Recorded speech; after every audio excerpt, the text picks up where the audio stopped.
what you know and I don't know were nothing. told. I don't know nothing. And the reason why I don't know nothing is because that lady that he was married to is basically um, not cooperating in opening up to me.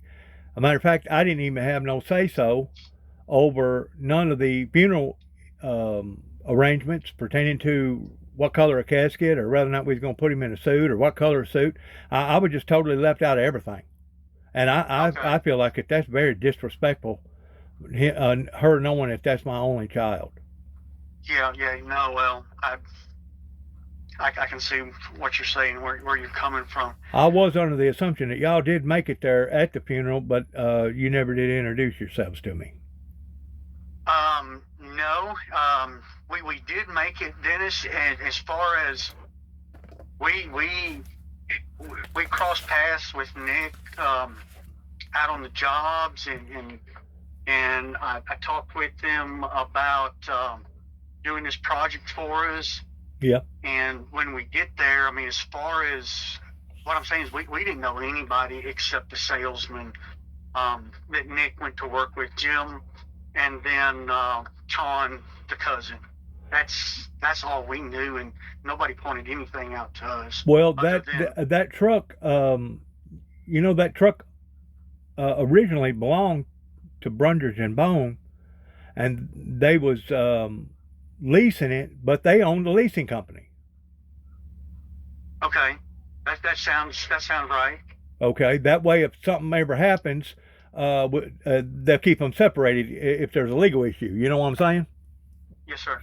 But whenever Nicholas went up there to inspect that truck, you know as well as I do a field inspection like that, it's kind of a rough cut deal to inspect that truck and inspect it right. You'd basically have to take the hubs off of it and look at the brake liners and see if the brakes were set right or if they needed readjusting or etc.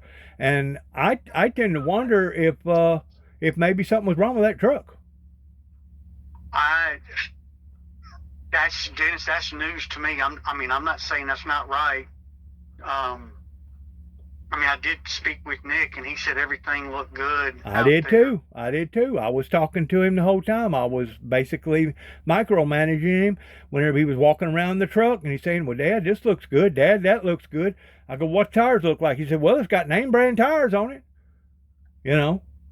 Hmm. But what I'm saying is, a person in the field can only go so far when it comes to inspecting a vehicle like that. Okay. You can't get a jack up underneath one of them things and jack it up and take the wheel and cylinders off of it to look at it. Of course, I'm pretty sure it probably had a sticker on it saying it hadn't been inspected and everything was okay with it. And that was probably what he was going off of. It may have been. Again, he had a connection with Dave Tinkle, and that was built off the prior relationships he had with that guy. And Nick talked like he trusted the guy's judgment and opinion. And Right, Dennis, right. outside of that, I don't, I have no idea what kind of conversations they had and ideas that were thrown back and forth. I don't. I Nick, understand. he got there. He looked at the truck. He said he's going to look it over, maybe a couple hours or something along those lines. It was going to take a little bit, and then he was going to head back to Memphis. Well, he told me that from Phoenix to Flagstaff, it ordinarily takes about 3.5 hours driving a car. Took him about 5.5 hours due to the fact that that thing wouldn't run top end about 60 miles an hour going down the incline. So whenever the accident report said something about speed being involved going over that crevice, that was very inaccurate report right there because those things are geared up to the point that they won't go. They have idlers on them. You know what I'm saying? They won't go but a certain speed.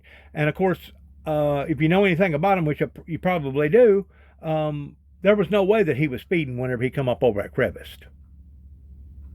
Dennis, we being my brother and myself, we don't know. We didn't know anything about the pump truck.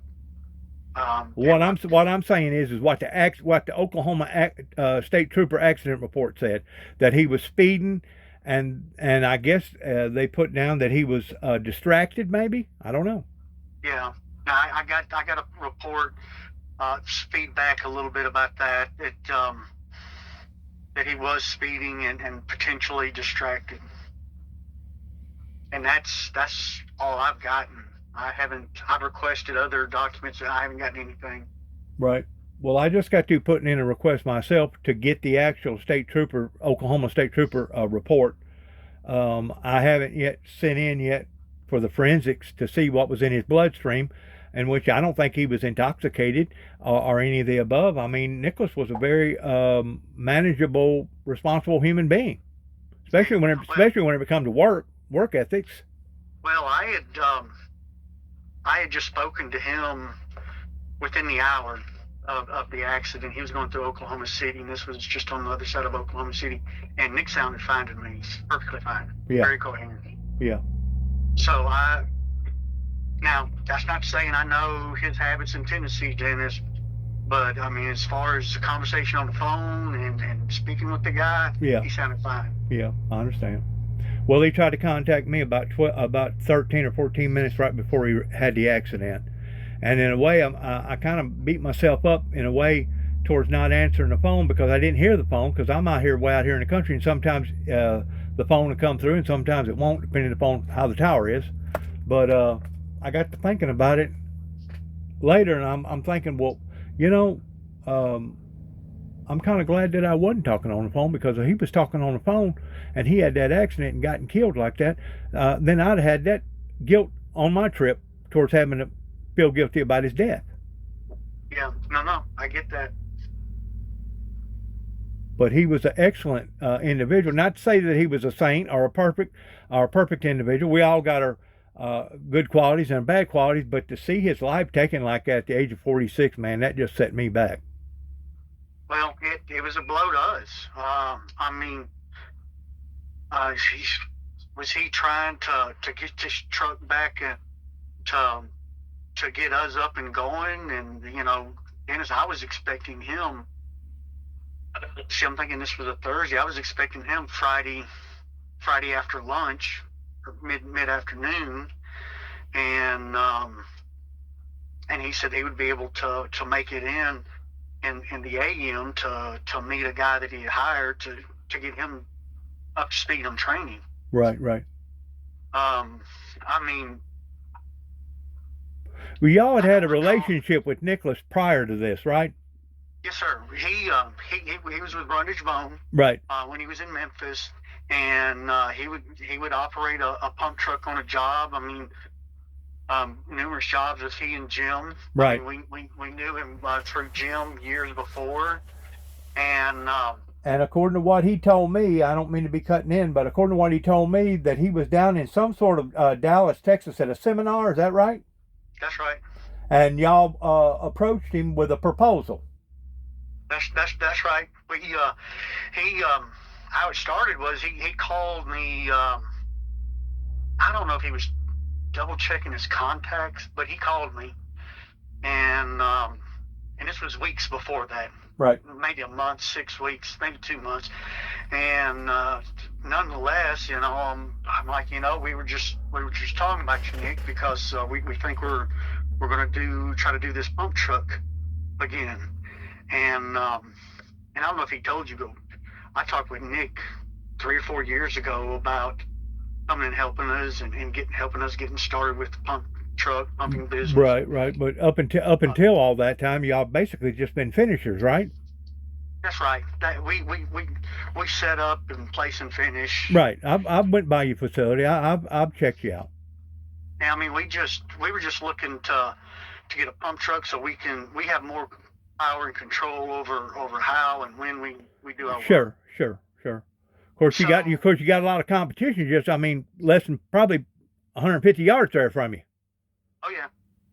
I mean, that whole area is an industrial area down in there. That's right. So I mean, we just got to talking, and we came up with how to approach this, more or less a game plan. And Nick, he pulled together a proposal, and everything was good on our end. He felt comfortable with it. And well, can I ask you a question? Yes, sir. How come you didn't go ahead and hire a lowboy to bring that thing over here on a lowboy? Would have been the best way, because you know as well as I do, whenever it comes to those snub nosed trucks like that, first of all, it's not the safest vehicle to be out on the road, and secondly, they're not really made to go cross country like that.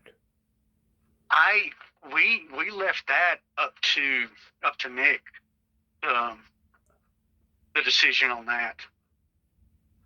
Okay. Yeah, So if he could have Yes, subcontracted an outfit to go in there with a low boy and pick it up and bring it in, that would have been fine with y'all. that's right. I mean, we would have talked that through and seen the logistics of all that. I got you. I mean, he suggested going out, inspecting it, and bringing it back.